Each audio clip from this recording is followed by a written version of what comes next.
Mahigit 40 milyong halaga ng hinihinalang shabu ang nasamsam ng PNP sa magkakahiwalay na anti-illegal drugs operation nitong Biyernes at Sabado. Batay sa ulat na isinumite kay PNP Acting Chief Police Lieutenant General Jose Melencio Nartates Jr.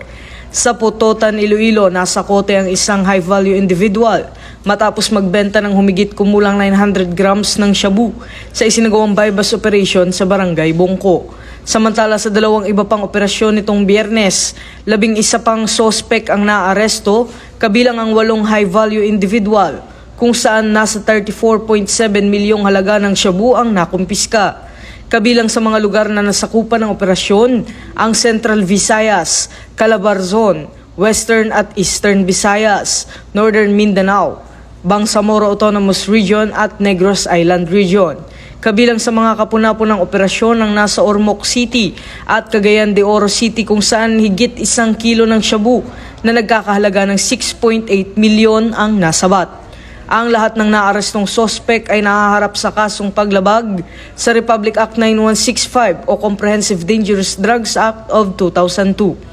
Ayon kay Police Lieutenant General Nartates, patunay ito na disiplinado at nakatuon na kampanya ng PNP laban sa iligal na droga at tinitiyak na tuloy-tuloy ang pagtugi sa street-level pushers at high-value targets. Ito ang bagong PNP para sa bagong Pilipinas, serbisyong mabilis, tapat.